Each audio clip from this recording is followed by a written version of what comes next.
पिछले दिन एक बात और बताया था बाबू कि अगर कोई वेक्टर अगर ऐसा दिया हुआ है ये a1i plus b1j plus c1k, तो direct i cap j cap k cap का जो कोफिशिएंट होता है वो डायरेक्ट डायरेक्शन रेशियो होता है, लिखवा दिए थे, ये इंपॉर्टेंट चीज है। तो अगर कोई वेक्टर अगर पता रहता है तो डायरेक्ट i का कोफिशिएंट, j का कोफिशिएंट, k का कोफिशिएंट क्या होता है वो डायरेक्शन रेशियो होता है। ठीक है, चलिए देखिए अभी हम यहाँ पर क्या बताने जा रहे हैं बाबू, direction ratio of line joining point this and this, माने ये दोनों पॉइंट को ज्वाइन करने से जो लाइन बनेगा उसका लाइन का डायरेक्शन रेशियो क्या होगा। ये पॉइंट और ये पॉइंट को ज्वाइन करने से मेरा लाइन बन रहा है P और Q। ठीक है बाबू, तो इसका डायरेक्शन रेशियो होता है direction ratio of PQ, coordinate का डिफरेंस होता है, कोऑर्डिनेट का डिफरेंस ये बता रहे हैं कैसे होता है। कोऑर्डिनेट का डिफरेंस का मतलब ये हुआ बाबू कि यहाँ से आपका x2 माइनस x1 और ये कॉमा y2 माइनस y1 और ये होता है बाबू z2 माइनस कोऑर्डिनेट का डिफरेंस। बोलिए कैसे होता है सर, देखिए पॉइंट P का कोऑर्डिनेट पता है तो इसका position vector x1 i cap y1 j cap और z1 k कैप होगा, और इसका पोजीशन वेक्टर होगा x2 i कैप और y2 j कैप और z2 k कैप। दोनों का पोजीशन वेक्टर हम निकाल सकते हैं पॉइंट का कोऑर्डिनेट से। इसका एक्सप्लेनेशन तो दिया फॉर अगर PQ वेक्टर अगर कह दिया PQ वेक्टर तो डायरेक्ट PQ वेक्टर तो position vector of final minus initial होता है, position vector of final minus initial. इसका पोजीशन वेक्टर कितना था x2 i cap y2 j cap z2 k cap, इसका position vector x1 i cap y1 j cap और z1 k cap है। तो PQ vector कितना हो जाएगा x2 minus x1 i cap और प्लस फाइनल माइनस इनिशियल बाबू y2 minus y1 j cap और plus z2 minus z1 और ये k कैप, ये PQ वेक्टर आया। अब जब PQ वेक्टर आ गया इसमें i कैप j कैप और k कैप का जो कोफिशिएंट है वही तो डायरेक्शन रेशियो होता है। हाँ, तो इसमें i का कोफिशिएंट कितना है x2 minus x1 y2 minus 1, यही ऊपर लिखे मिला। ठीक है, जब PQ वेक्टर आ गया तो इसका मतलब इसका डायरेक्शन रेशियो बाबू आपको आ जाएगा, कोऑर्डिनेट का डायरेक्ट डिफरेंस कर देंगे x2 minus x1 y2 minus y1 और z2 माइनस z1। अगर इसका डायरेक्शन कोसाइन निकालना है, डायरेक्शन कोसाइन ऑफ PQ, तो डायरेक्शन कोसाइन हाँ तो डायरेक्शन कोसाइन, तो इसका ये वेक्टर पता है, तो वेक्टर पता है तो इसका यूनिट वेक्टर निकालना पड़ेगा। तो किसी वेक्टर को उसके मैग्नीट्यूड से भागा देते हैं ना, हाँ तो मैग्नीट्यूड से जब भागा रहा है तो PQ का मॉडुलस भागा लग जाएगा। तो जब PQ का मॉडुलस से भागा लगने के बाद जो i cap j cap k cap का कोफिशिएंट होगा वो आपका डायरेक्शन कोसाइन हो जाएगा। तो डायरेक्शन कोसाइन आपका x2 माइनस x1 बटा PQ का मॉडुलस और ये आपका y2 माइनस y1 बटा ये PQ का मॉडुलस और ये z2 माइनस z1 बटा PQ का मॉडुलस होगा। मतलब दो पॉइंट का कोऑर्डिनेट पता रहेगा तो हम डायरेक्टली उसका डायरेक्शन रेशियो और डायरेक्शन कोसाइन क्या कर सकते हैं, निकाल सकते हैं। लिखिए एंगल बिटवीन टू लाइंस, दो लाइन के बीच का बाबू एंगल, ये बाबू दो लाइन के बीच का एंगल थीटा। मान लेते हैं बाबू ये पहला लाइन है, इसका जो डायरेक्शन जो कोसाइन दे रहेगा, इसका बाबू डायरेक्शन कोसाइन आपका दिया हुआ रहेगा बाबू। पहला लाइन का डायरेक्शन कोसाइन L1 है, M1 है और N1 है, और इस लाइन का जो डायरेक्शन कोसाइन है बाबू, डायरेक्शन कोसाइन ये है बाबू L2 M2 और N2, L2 M2 और ये N2, ये लाइन का डायरेक्शन कोसाइन है, माने दोनों लाइन का डायरेक्शन कोसाइन दिया हुआ। डायरेक्शन कोसाइन पता है क्या होता है, चलिए ठीक है तो लिखेंगे if direction cosine D dot C of line L1 माने पहला लाइन इज जिसका डायरेक्शन कोसाइन दिया हुआ L1 M1 और N1, और इसका अगला लाइन का जो डायरेक्शन कोसाइन है बाबू, direction cosine of line L2 is L2 और ये M2 और ये N2, ये दोनों लाइन का बाबू डायरेक्शन कोसाइन दिया हुआ है। ठीक है बाबू, हाँ रुक जाइए आगे देख लीजिए। ठीक है, तो देन cos थीटा बराबर ऐसा होता है बाबू, cos थीटा बराबर दोनों लाइन का अगर डायरेक्शन कोसाइन पता है तो L1 L2 plus M1 M2 और प्लस N1 N2, ये आपका cos थीटा बराबर होता है। तो यहाँ से cos थीटा निकल जाएगा तो हम लोग यहाँ से क्या निकाल देंगे, थीटा बराबर भाग, माने cos थीटा पता चल गया तो थीटा निकल जाएगा। cos थीटा मान लेते हैं 1/2 पता है चल गया तो थीटा पता चल जाएगा 60 डिग्री। नहीं cos थीटा मान लेते हैं आ गया 39/42 ऐसा आ गया तो थीटा बराबर cos इनवर्स के टर्म में लिख देंगे। ठीक है, मैंने cos थीटा निकल जाएगा तो हम लोग वहां से क्या निकल जाएगा बाबू, थीटा निकल जाएगा। ठीक है सर, हाँ देखिए नोट में एक मिनट रुकिए ना, नोट में देखिए, अगर डायरेक्शन कोसाइन नहीं दे करके और दो लाइन का डायरेक्शन रेशियो दिया है, डायरेक्शन रेशियो, तो लिखेंगे if direction ratio D dot are, direction ratio of line L1 is, पहला लाइन का डायरेक्शन रेशियो अगर दिया हुआ है A1 B1 और ये C1, ठीक है। हाँ, और अगला लाइन का बाबू जो डायरेक्शन रेशियो है बाबू, अगला लाइन का ईद आपको दिया हुआ है बाबू A2 और ये B2 और ये C2, A2 B2 और C2, ठीक है। तो देन cos थीटा का वैल्यू जो होता है बाबू, दोनों लाइन के बीच का जो एंगल होता है, देन cos थीटा बराबर, देखिए A1 अगर पता है डायरेक्शन रेशियो, तो इसका डायरेक्शन कोसाइन L1 हो जाएगा A1 बटा root under A1 square B1 square, और ये हो जाएगा B1 बटा root under A1 square B1 square C1 square हो जाएगा। तो उसी को फार्मूला यहाँ डालेंगे तो रिजल्ट ऐसा आ जाता है बाबू, A1 A2 plus B1 B2 plus C1 C2, और बटा में आ जाएगा रूट अंडर A1 का स्क्वायर B1 का स्क्वायर C1 का स्क्वायर, और ये रूट अंडर A2 का स्क्वायर और ये B2 का स्क्वायर और ये C2 का स्क्वायर, ऐसा आ जाएगा बाबू आपका cos थीटा। जब डायरेक्शन रेशियो पता रहेगा तो वो फार्मूला लगाएंगे, और डायरेक्शन कोसाइन पता रहेगा तो ये, अगर डायरेक्शन रेशियो पता है तो फार्मूला लगा तो भी डायरेक्शन कोसाइन निकाल के इस फार्मूला में डाल दे तो वही आ जाएगा, ठीक है। हाँ, और यहाँ पर लिखेंगे ये नोट में, नोट का ये दूसरा पॉइंट है, और नंबर पॉइंट लिखिए, अगर if L1 and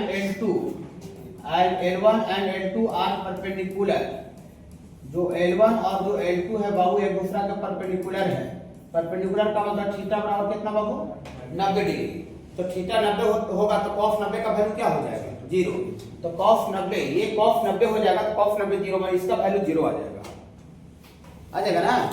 हाँ, यही cos 90 बाबू इतना, इसका वैल्यू 0 आ जाएगा। तो अगर ये थीटा परपेंडिकुलर है मतलब 90 डिग्री है, ऐसा बाबू, थीटा एक दूसरा पर लंब है 90 डिग्री दोनों, तो देन बाबू ये होता है L1 L2 plus M1 M2 plus N1 N2 बराबर क्या होता है बाबू, 0 होता है। L1 L2 plus M1 M2 plus N1 N2 बराबर 0, ये चीज आया बाबू, ठीक है। हाँ, या देखिए, अगर cos थीटा 90 रखेंगे तो cos 90 0, इसका वैल्यू भी हो जाएगा, तो इस रेशियो का वैल्यू 0 हो जाएगा।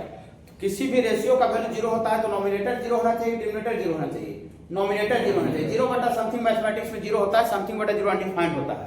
हाँ, तो हम थीटा 90 रखेंगे तो इस रेशियो का वैल्यू 0 हो जाएगा, तो इस रेशियो का वैल्यू 0 में तो ऊपर वाला 0 करें कि नीचे वाला 0 करें, ऊपर वाला 0 बटा समथिंग 0, समथिंग बटा 0 अनडिफाइंड होता है मैथमेटिक्स में। तो ये थीटा 90 रखेंगे तो cos 90 का वैल्यू 0, तो मैंने ऊपर वाला जो वैल्यू है नॉमिनेटर, उसका वैल्यू क्या हो जाएगा, 0। हाँ, तो पूरा रेशियो का वैल्यू 0 हो जाएगा। हाँ, या तो फिर इसी को नॉमिनेटर ऐसा भी लिख सकते हैं, A1 A2 plus B1 B2 plus C1 C2 बराबर क्या बाबू, 0। मतलब डायरेक्शन रेशियो का भी करस्पॉन्डिंग डायरेक्शन रेशियो का भी गुना करके जोड़ेंगे तो 0 आएगा, या तो डायरेक्शन कोसाइन का भी अगर डेल रहेगा और उसका करस्पॉन्डिंग गुना करके जोड़ेंगे तो उसका वैल्यू भी क्या आ जाएगा बाबू, 0 आएगा।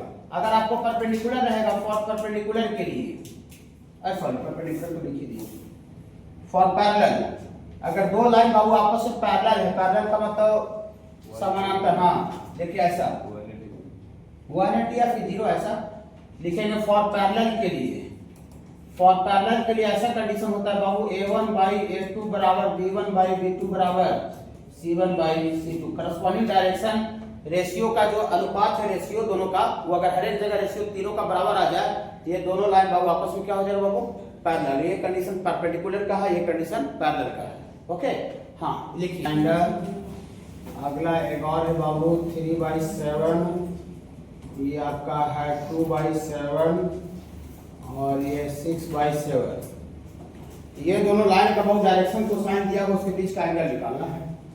कुछ नहीं करेंगे, क्या करेंगे, cos थीटा इक्वल टू अभी जो फार्मूला बता रहे थे, हाँ, तो हम लोग बाबू cos थीटा इक्वल टू क्या जानते हैं, दूसरा तरीका हमसे देख के बोलिए, L1 L2 याद रखना पड़ेगा, कोई उपाय नहीं, ये M1 M2 प्लस ये फार्मूला, दो लाइन का डायरेक्शन को साइन दिया रहने पर, डायरेक्शन रेशियो भी दिया रहने पर A1 A2 B1 B2 वाला लगा देंगे, ठीक है। हाँ, तो यहाँ से आपका cos theta equal to L1 L2, तो L1 है और L2 कितना है, हाँ, तो 2/3 × 3/7 प्लस M1 N2, तो M1 कितना है m1 है -1/3 और वहाँ है 2/7 प्लस n1 इंटू ये -2/3 इंटू 6/7। कोई दिक्कत है क्या? नहीं, कोई दिक्कत नहीं। यहाँ 3 से 3 नहीं काटिए। बोली क्यों नहीं काटेंगे? क्योंकि इसका एलसीएम साथिया 21 हो जाएगा सब जगह। ठीक है, 21 हो जाएगा। 3 दूनी 6 -6 और ये सॉरी -2 होगा। तो यहाँ से आपका यहाँ -2 और ये -12 ना बाबू। हाँ, तो ये आपको -12 तो -14 और -14 में 6 जुड़ जाएगा। -8 बटा क्या हो जाएगा बाबू? 21। तो ये स्टैंडर्ड एंगल है नहीं बाबू? नहीं, का 1/2 है और √3/2 60 डिग्री और 30 डिग्री का वैल्यू है ये। नहीं तो 60 डिग्री 30 डिग्री का वैल्यू नहीं रहने पर theta equal to cos inverse का टर्म में लिखा हुआ रहेगा। ठीक है, तो देयरफॉर यहाँ से आपको cos थीटा बराबर आप पूछेगा, उधर जाके आपका हो जाएगा cos थीटा इक्वल टू क्या हो जाएगा? cos inverse -8/। कैसे है? इसका आंसर है बाबू। माने दोनों लाइन के बीच का एंगल आ गया। ये दो लाइन जो है ना बाबू, इसके बीच का एक कोण आ गया। cos थीटा बराबर cos इनवर्स। आगे देखिए तब समझाते हैं। Find the value of p for which the line joining point this and this is perpendicular to the line joining line through the point this and this। इसका question क्या मतलब है कि a और b से जो पास कर रहा है पॉइंट से, ये पॉइंट कहीं a यहाँ रहा होगा और b यहाँ रहा होगा। इससे जो लाइन पास कर रहा है वो ये दोनों पॉइंट को ज्वाइन करने से जो लाइन बन रहा है, कौन दोनों पॉइंट को? ये आपका c और d। तो c का कोऑर्डिनेट है बाबू आपका 2 1 1 और d का कोऑर्डिनेट है बाबू आपका 3 3। ये दोनों लाइन को ज्वाइन करके जो लाइन बन रहा है, ये बी से पास करता हुआ लाइन का क्या है? ये परपेंडिकुलर है। ऐसा नहीं दिया हुआ है कि बी पॉइंट है वो सीडी पर ही है। ठीक है, मैंने कहा रहा है कि ये दोनों पॉइंट से लाइन जो गुजर रहा होगा, तो लाइन का कोई लंबाई थोड़ी होता है। जैसे मान लेते हैं कि ये दोनों पॉइंट से गुजरे लाइन, तो लाइन कितना बड़ा आगे पीछे हो सकता है, ये दोनों पॉइंट से गुजरता हुआ कहलाएगा। लाइन का लेंथ थोड़ी होता है। तो ऐसा मत सोचिए पॉइंट बी इसमें सटल है। पॉइंट बी सटा हुआ हो भी सकता है, लेकिन ऐसा लिखा हुआ नहीं। खाली कह रहा है कि ए और बी से पास करता हुआ जो लाइन है, ये सी और डी से पास करता हुआ लाइन पर लंब है। लंब 90 डिग्री बना रहा है, परपेंडिकुलर यहाँ 90 डिग्री बना रहा है। क्वेश्चन समझ पा रहे हैं आप लोग? यहाँ जो पी जो दिया हुआ है ना, यहाँ ए का कोऑर्डिनेट भी तो आपको देना है 4 1 2 और ये बी का कोऑर्डिनेट देना है बाबू 5 p 0। ये दोनों पॉइंट का कोऑर्डिनेट आपको दिया हुआ है। देखिए, तो इसमें p का वैल्यू बताना है ताकि ये जो ए बी जो लाइन है वो ए बी जो लाइन है वो सीडी पर क्या हो जाएगा बाबू? क्वेश्चन समझ पा रहे हैं? ए और बी से पास करता हुआ जो लाइन है वो सी और डी से पास करता हुआ लाइन के लंब है, परपेंडिकुलर है। ओके, हाँ, फिगर में दिख रहा पा रहा है। देखिए, अकॉर्डिंग टू क्वेश्चन ये जो लाइन जो ए बी है ये परपेंडिकुलर है टू लाइन सीडी ना बाबू, लाइन सीडी के। बोली सर ये कैसे निकलेगा? प्लीज सर निकल जाएगा। फिगर देखिए, सबसे पहले इसका पॉइंट का कोऑर्डिनेट पता है और बी का भी कोऑर्डिनेट पता है। तो आज आते के साथ जो हम थ्योरी शुरुआत किए कि दो पॉइंट का कोऑर्डिनेट पता रहता है तो हम कोऑर्डिनेट का डिफरेंस करके और हम उसका डायरेक्शन रेशियो निकाल सकते हैं। आते के साथ जो थ्योरी शुरुआत की, आज का क्लास जो शुरुआत की है, देखिए आज का क्लास शुरुआत क्या किए? बोलिए, आज का क्लास शुरुआत क्या किए? दो पॉइंट का कोऑर्डिनेट पता रहता है तो उसका हम डायरेक्शन रेशियो निकाल सकते हैं। यही शुरुआत की, दूसरा चीज से शुरुआत किए थे, इसी चीज से शुरुआत किए। तो ये दो पॉइंट ए और बी का कोऑर्डिनेट पता है, तो therefore direction ratio d dot r, direction ratio of A B गुनगुनाइएगा 5 - 4 p - 1 और आगे 0 - 2। बोली सर समझ में नहीं हमको आता है, ये ऐसे कैसे घटाते हैं?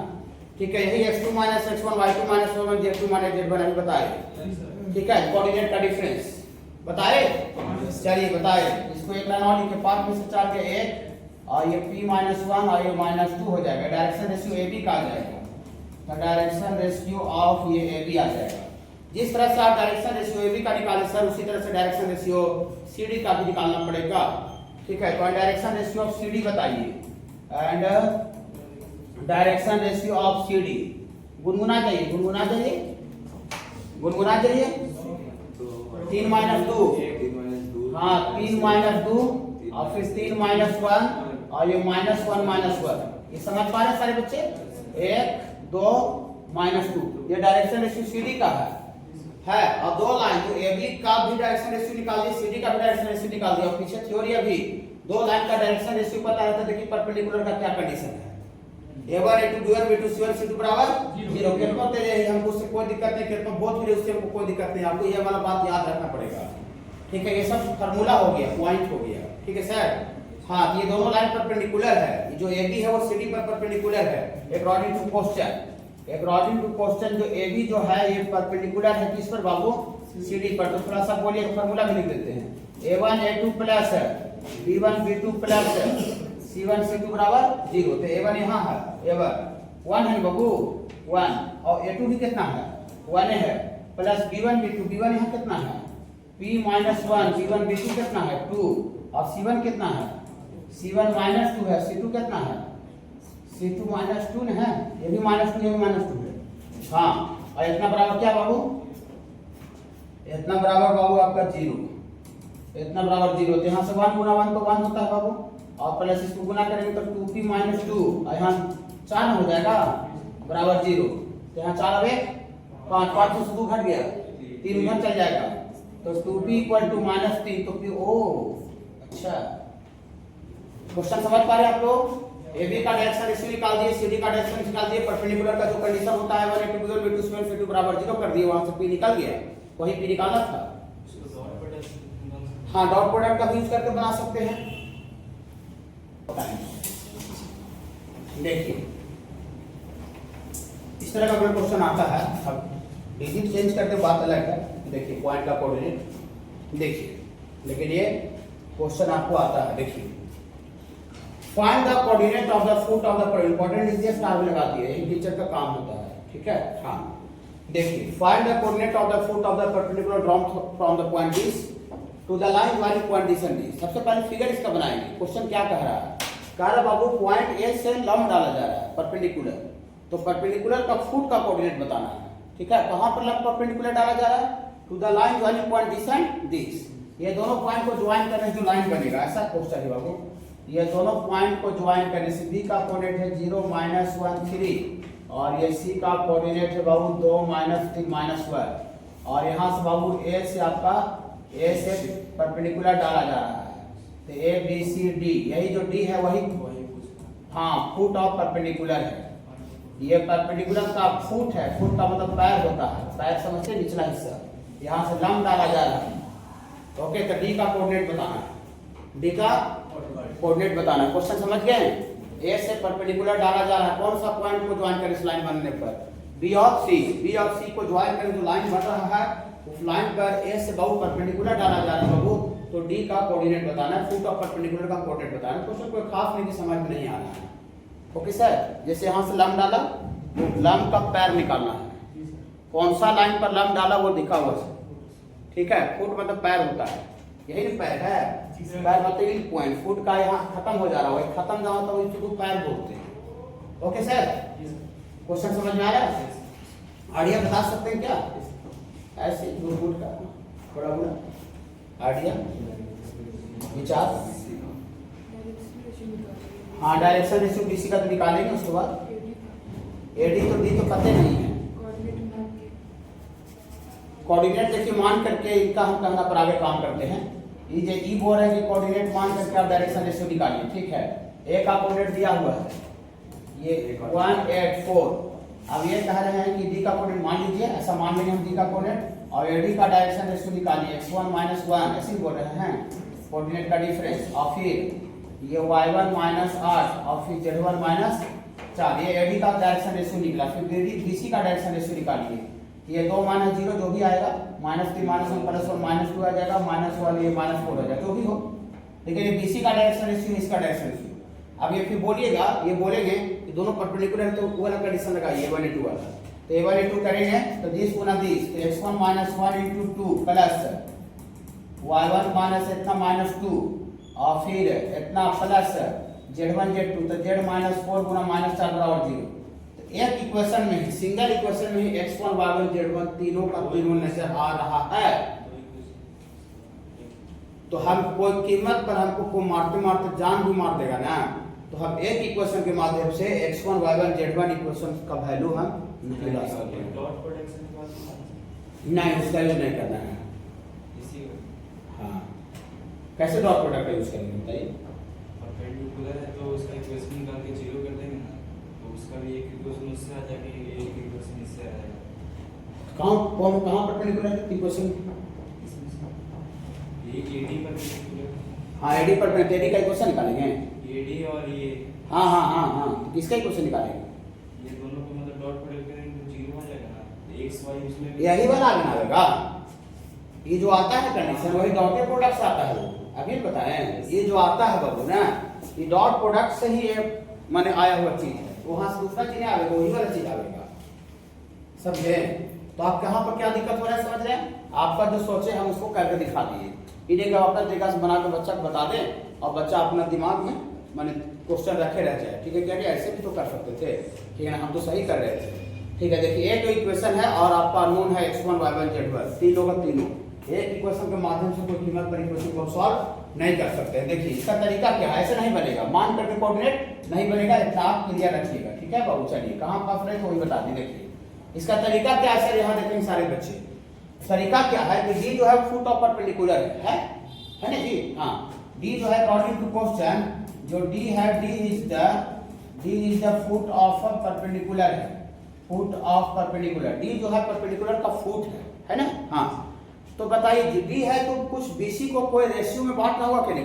कुछ अनुपात में मिड पॉइंट कैसे बांट रहा होगा? मिड पॉइंट कैसे होगा? ठीक है, अब मान लेते हैं कि बेंच इतना बड़ा है तो यहाँ से भी तो लाइन डाल सकते हैं, तो मिड पॉइंट कैसे हो सकता है? यहाँ से तो लाइन डालेगा, लेकिन इतना कहूँ लाइन डालेगा, लेकिन जहाँ पर लाइन डला रहा है इस लाइन पर उसको बांटेगा कि नहीं बांटेगा? जरूर बांटेगा सर। ठीक है, तो हम मान लेते हैं जो डी है वो बीसी को k/1 में इंटरनली बांट रहा है। ओके, k/1 में। ओके, नहीं बांटेगा? बांटेगा। ठीक है, देखिए बांटेगा ना? हाँ देखिए, लेट डी डिवाइड्स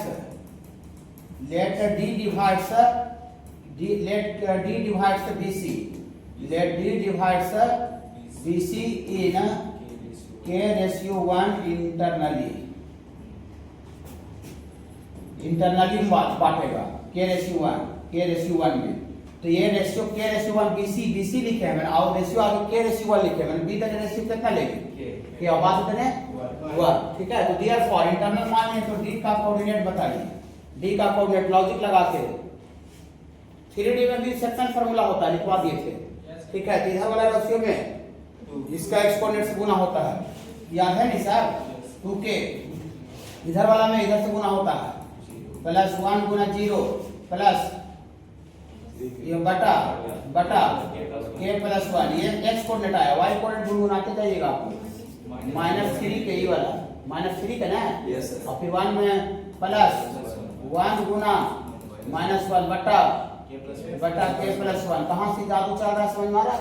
चलिए फिर आगे बोलिए, -k इधर गुना करेंगे तो +1 गुना 3 बटा, दोनों रेशियो को जोड़ेंगे, कोई दिक्कत नहीं। ये डी का कोऑर्डिनेट आपको आ गया सर, डी का कोऑर्डिनेट आ गया। बोलिए अच्छा जी, तो अभी तो आप डी का कोऑर्डिनेट माने थे यार, माने तो थे, लेकिन आसमान जमीन का फर्क था। उसमें 3 आदमी दिख रहा था, x1 y1 z1। ये जो है ना वो ओनली सिर्फ k के टर्म में दिख रहा है, k के टर्म। 3 आदमी दिखा लिया उन्होंने, एक ही वो है। ठीक है, इसको थोड़ा सा सिंप्लीफाई कर लेते हैं। यहाँ से आपको आ जाएगा 2k और बटा k+1, और यहाँ पर कितना आ जाएगा? -3k -1 बटा k+1, और आगे यहाँ पर क्या होगा? -k+3 बटा k+1। ये डी का आपका कोऑर्डिनेट आ गया, डी का कोऑर्डिनेट। आप जैसे कर रहे थे पहले वैसे कर दीजिए। ठीक है, इसके पहले क्या कर रहे थे? इसके पहले बीसी का डायरेक्शन रेशियो निकाल रहे थे ना? हाँ, now direction ratio of BC, बोल दीजिए बीसी का डायरेक्शन रेशियो निकाले थे अभी। 2 -0 -3 माइनस प्लस 1 और -3 -1 -3, ये 2 आ जाएगा, -2 आ जाएगा और -4 आएगा। बीसी का डायरेक्शन रेशियो आ गया। और डायरेक्शन रेशियो एडी का निकालिए, डायरेक्शन रेशियो एडी। बोलिए एडी का कैसे निकालेंगे सर? डी का कोऑर्डिनेट पता है और ए का भी पता है, जिसको घटा दें। हाँ, तो घटाइए तो कितना हो जाएगा? बोलिए 2k बटा k+1 -1। आगे बोलिए -3k -1 बटा k+1 -8। कोऑर्डिनेट का डिफरेंस। Yes sir. हाँ, और एक और है, एक और क्या लिखे? बोलिए -k+3। एक और लिखेंगे बाबू माइनस के प्लस 3, यहाँ से माइनस के प्लस 3 बटा के प्लस 1 माइनस 4। इसको थोड़ा सा अरेंज करके लिखेंगे, इसका एलसीएम में यहाँ गुना हो जाएगा, तो 2k माइनस के माइनस 1 बटा के प्लस 1, यहाँ एलसीएम लेंगे तो minus 3k minus 1 minus 8k minus 8 हो जाएगा, और बटा के प्लस 1, और यहाँ से माइनस के प्लस 3 माइनस के प्लस 3 और माइनस 4k माइनस 4 ना, तो यहाँ से आपको आ जाएगा माइनस 4k माइनस 4 बटा के प्लस 1, तो यहाँ से एक लाइन और, यहाँ 2k से किया जाएगा k माइनस 1 बटा के प्लस 1, और यहाँ 8 और 3 माइनस 11k माइनस 9 बटा के प्लस 1, और यहाँ माइनस 5k और माइनस 1 बटा के प्लस 1। ये आपको किसका डायरेक्शन रेशियो है? एडी का, और जो एडी है वो बीसी पर क्या है?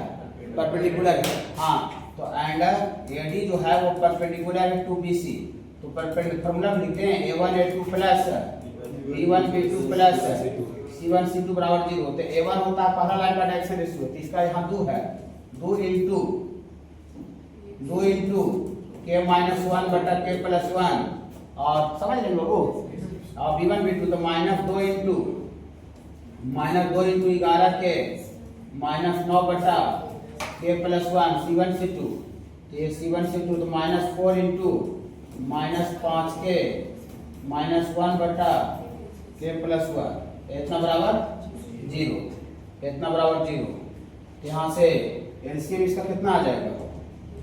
एलसीएम आपका आ जाएगा के प्लस 1, यहाँ 2 गुना कर दीजिए, 2k माइनस 2 11 दूना 22 के 9 दूना 18 और 5 गुना 4 20 के और प्लस 4 बराबर 0, बटा लोग में चल जाएगा, तो 22 और 2 24 24 और 20 44 के 18 4 22 22 में से 2 गया 20 18 4 22 22 में से 2 गया 20 प्लस 20 ना रहा है, उसमें चल जाएगा, तो माइनस 20 हो जाएगा। एक का वैल्यू थोड़ा अल्टर आ रहा है, एक बार आप ही चेक कीजिए। तो ऐसे पॉइंट इसका जो दिया हुआ है और 5/3 दे रहे हैं, एक माइनस 5/3 2/3 -/3 पॉइंट भी बटे में है, एक का वैल्यू 1 2 आता है, लेकिन यहाँ थोड़ा सा बड़ा है, ये कट जाएगा बाबू, 5 चौको 20 और 11 चौको 44, तो यहाँ से आपको आ जाएगा k बराबर -5/11 -5/3। यहाँ पर डी पॉइंट करें, डी पॉइंट कहाँ था? ये था ना, नहीं सॉरी, डी पॉइंट ही था, हाँ यही था। इसमें k का वैल्यू डाल के देखिए तो -5/3 आता है, खाली पहले आप डाल के देखिए, चेक होगा कि सही कि गलत है। कि -2 इंटू 5/11 और -5/11 11 ठीक है, प्लस 1 कहीं गलत हो जाता है, कि -10/11 और यहाँ पर ये वाला 11 से 5 गया 6 हाँ आ गया, ये -5/3 आ गया ना, ठीक है। मैंने जनरली उस ऑर्डर में नहीं आता है, जनरली के का वैल्यू आता है 2 1 से आता है, ठीक है, इसके लिए ठीक आ रहा है।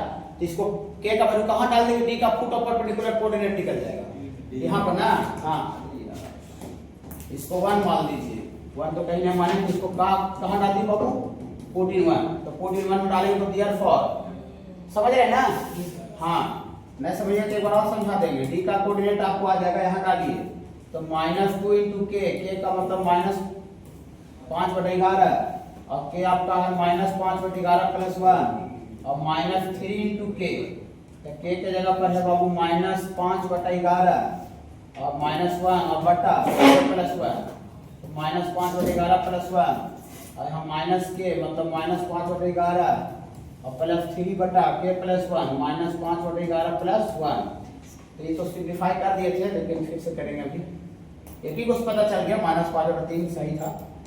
यहाँ से डी का कोऑर्डिनेट आपको यहाँ से आ जाएगा सर -10/11 और यहाँ नीचे आपको -6/11 ना आ जाएगा वो, यहाँ कितना आ जाएगा -5 प्लस 15 एलसीएम नहीं तो -11 हो जाएगा, तो 15 में से 11 गया 4/11 ना, और नीचे आपका 11, 11 से 5 गया, 11 से 5 गया 6 बटा 11, नहीं समझ 5 के 15, 5 के 15 ऐसे में तो -11, 15 में से 11 चल जाएगा तो ऊपर 4 बटे 11 नीचे से 11 में से 5 गया 6 बटे 11, ठीक है। हाँ यहाँ कितना बचेगा 11 किया 33 और 33 में से 5 गया 28 बटा 11, नीचे 11 में से 5 गया 6 बटा 11, 3 बटे 11 बटे 11 क्या हुआ कैंसिल हो गया, कैंसिल हो गया, यहाँ माइनस माइनस भी कट गया, तो यहाँ से आपको 5 दूनी 10 और 3 दूनी के 6, तो डी का कोऑर्डिनेट आपको आ गया, नीचे माइनस में नहीं आया प्लस में आएगा,